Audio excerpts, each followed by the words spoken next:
So for today's weekly Jinx video, every Wednesday we do a Jinx video of any kind, anything to do with Jinx, and it's decided by you, commenting in the comment section below about what you want to see me talk about for a Jinx topic, as well as this video acting as a weekly discussion thread video on the Jinx subreddit League of Jinx. Feel free to check that out. And for today's video, what we're going to be talking about is playing as Jinx from behind, right? Because one of the things about Jinx is she's a late game carry, or at least she's the strongest in the late game, no matter what the meta is. And as such, if you're playing as her from behind, your power spike has already probably been delayed beyond like at least the earliest part of the late game, which most people say is around 30 to 35 minutes, right? So if you're behind, your late game and your strength might not even be coming until at least 40-45 minutes. So what do you do in that point?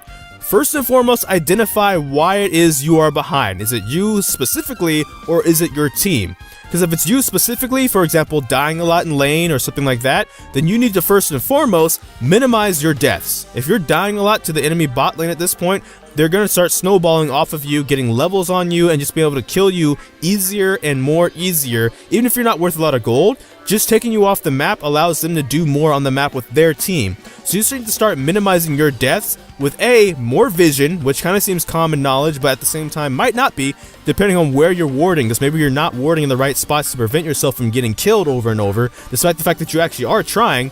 And B, learn how to freeze a wave. Freezing a wave at your first tower if it's not already gone, and if it is gone, freeze the wave deep in your own bottom lane. Make the enemy lane have to extend really far towards you to be able to get that CS or push further, and as such make them susceptible to roams from your mid laner, teleports from your top laner, or ganks from your jungler. Now, if it's a team thing, like let's say your top laner got ran over, or your mid laner got ran over, there's two ways you can go about it depending on how they got ran over. If they got ran over in a sense that it's not safe anymore to really go out to that second tier 2 tower, because the enemy mid's going to start coming down and just ganking you under that tower because your mid laner is not enough of a challenge or interest for them to even be concerned, then you might want to think about, roaming with your support, with your jungler, and trying to make a play with your team across the map somewhere else. Because one of the things you're gonna definitely need if you're behind as Jinx is gold. And if you're not gonna be able to get gold from your CS, you need to be getting gold from somewhere else. If that means grouping with your mid laner earlier so you can start getting gold from their wave, because obviously they're not making the greatest of use with it because they're, they died a lot and lost their lane. Not to insult them because we all have bad games, but I'm just saying you need gold, and that's a good enough reason as ever to start getting gold then from somewhere else if it's not safe going bot anymore. Getting it from the jungle. I don't necessarily mean taking the jungler's camps. Obviously, at that point in the game, if it's still early too, like give a heads up to your jungler if it's even okay to start taking some of their camps. But if they don't need Krugs, take Krugs. If they don't need red, take red. Start getting gold from some of those camps, as your jungler might be doing something else somewhere else on the map, whether it's taking their blue side camps or invading. If it's a matter of both, right? You've lost a bit, your team's lost a bit, you're all getting your faces kicked in, you need to learn how to turtle. Now, I don't know if this is really a Jinx specific thing, because everything I've said so far is kind of a general thing for the AD carry role, right? So where's the Jinx specific stuff come in? When I say turtle, I also kind of mean team fighting. Depending on your elo, team fighting will be very prominent, and Jinx has some of the best AoE for team fighting even without items. Now granted, her AoE is better once you get, say, hurricanes. One of the things that always made Jinx good in terms of team fighting was that she had AoE anyway. You have the flame chompers, and your rockets will still splash damage hit people. It might not be able to hit as many people from different angles, but you will still actually be able to be effective in a team fight if it comes to that, as long as you guys aren't super far behind. Because one of the things that some people that are annoyed with Jinx's existence don't like is they feel like if you put the pedal down on Jinx and you stomp her and make her behind, she can get back into the game off of one good team fight. And that is definitely the case if you're playing a Jinx game from behind. If you can get that one good team fight, get a couple resets, even assist even, to get gold that way, once again, gold becomes prominent, do it. So group with your team early, even if it doesn't seem like the greatest of ideas, do it anyways as another means of getting gold on a champion that can make the most use out of AoE and the flame chompers and her range to possibly get back in the game that way.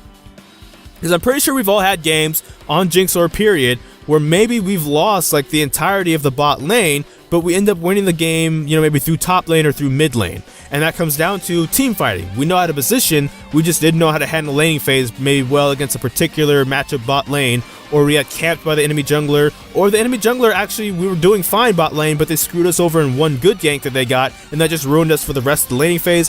Whatever the case is, Jinx does in fact have the tools to somewhat be successful from behind, because like I just said, she has the range, Zapper even for that matter, her zap pistol, her shock pistol I should say, the long range poke of it even, if you want to kind of just dance with the enemy team a bit before you guys go in for an engage. Whatever the case is, she does have enough tools in her kit to kind of help out with that. We've all had those games where maybe we've lost a team fight where someone just got away, whether we were Ashe and we engaged with the Ashe arrow, and then after the fight we turns out the enemy was pretty low, but they didn't die, right? Well, with Jinx, her ultimate is a health execute, so in that same scenario, if you stay alive long enough to at least die using your ultimate, you might even get some kills that way, and as such got some kills or some assists, got some shutdown gold, and you might be back in the game. What I'm saying isn't a 100% guarantee of how to play Jinx while losing, it's just some things to think about if a game's going out of your control and your primary fear is I'm already a late game champion, now it's going to be almost impossible to hit that late game if I keep doing the same thing that I'm doing right now. For example, going back to bottom lane and just trying to farm as if nothing else is happening on the map at all. Because that's one of the best ways to start losing a game that you were actually not losing your lane in, is to just ignore the fact that your other laners are in peril, and as such the enemy laners are now free to just come and attack you, right? If the enemy top Darius and like the enemy mid Malzahar body their lane opponents and they realize their bot lane is still struggling, they're free to just come down bot lane, wreck your life, and then as such have all three lanes now suddenly winning, right? You don't want that to happen. Be aware of what's going on and try maybe use some of these things if it might help you. Maybe you have some other tips that you can give people, and that's part of why I'm making this video. In the comment section down below as well, if you want to give other people some tips of how you play Jinx from behind, feel free to do that. But that's all for this video, so thank you so much for watching this video this far if you did. Feel free to like, comment, and subscribe as well. I don't know which video will be next, because life will be quite a mess. So until next time, take care from the Fire Godai FS. Thank you for watching.